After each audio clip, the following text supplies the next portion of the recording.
So just a quick update on the van. The other day I did get both of the back windows put in, so they do pivot now, and before they were just the solid windows and one of them was leaking. So I got these at a pick and pull place, got those put in. The other thing I got, this window makes a bunch of noise because as you can see it's missing one catch, so I got the part to fix that as well. I have started painting part of it. I mainly did this side right now because right about here is where I'm going to put my shore power hookup. I have a couple reasons why I have to have one of those for shore power, and then also for we have RV parking where I live that I pay for, but it has to be an RV, so it's a way to show everybody that it actually is an RV. Alright, so this is my workshop. It is cleaner than it was, but it's still a disaster. So I'll be using that quite a bit. That little 120 welder has been quite useful for a few projects at work. I've repaired some fences and stuff, some gates, and I'm going to use it for some stuff on the van. I sell stuff on eBay as well, so that's why this is here. Got my workbench put in, but the big thing was the other half of the roof rack came in. So this is a Kargo Master Rack system, and it's got some pretty beefy side rails.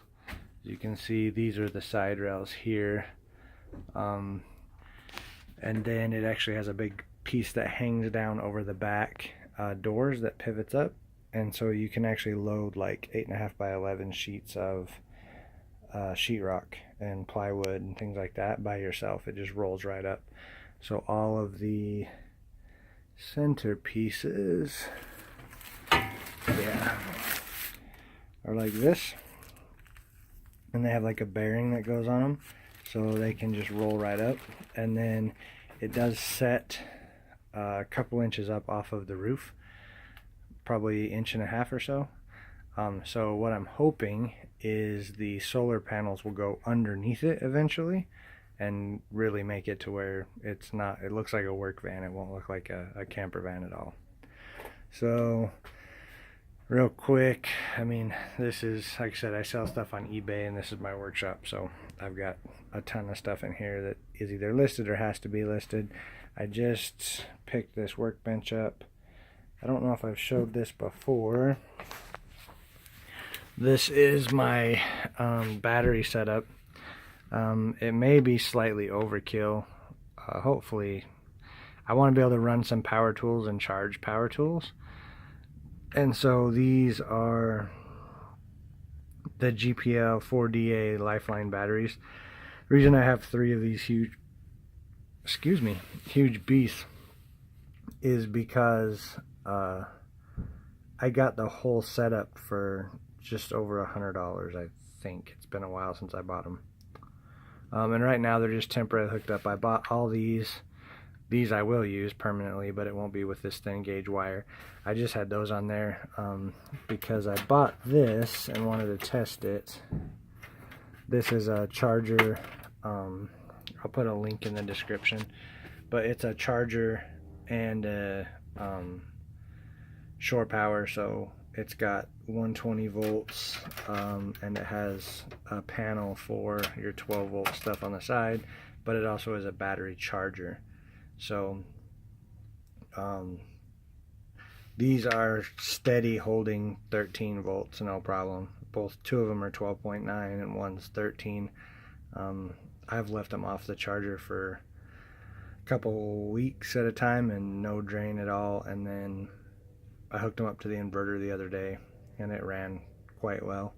So I've got all the stuff to wire that. That's one of the first things that'll go in the van. But I do have to build the bed platform first because it's going to go underneath it.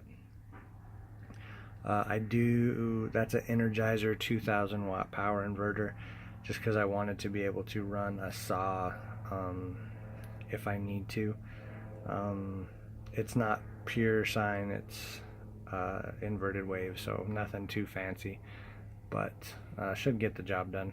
Most everything else I plug into, like pure sine is obviously better, but I am going to have a surge protector, and then most of my electronics I plug in generally have a transformer on them, so they'll be plugging directly into the 12 volts, or like my laptop, it transfers back to 12 volts, so it's going to, it has a, basically cleans the power through that power brick, so I'm not too stressed about it.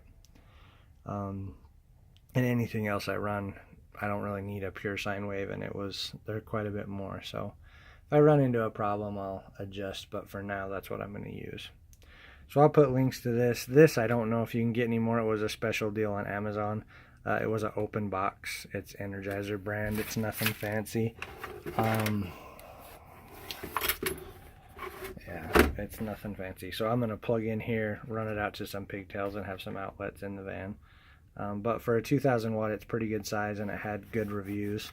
So should be good. This is pretty cool. I had one of these in my old RV, my old trailer. This I just moved out here from inside the house the other night, so these aren't even tight. I just hooked them on, which isn't good. It's probably going to drain some battery because of that. But so that's the upcoming stuff for the van. I've got to pull a few things out, but this is kind of where I'll be fabbing some of the stuff for the van. Like I said, all this stuff has to get sorted and moved off my workbench, and then I'll go from there. But yeah, I got my water containers are back there with my extra tripod, so got a few things going. We'll start putting it together here soon and see what happens. I'll do a video with the rack and everything for sure, so we'll go from there. Till next time, have a good one, guys.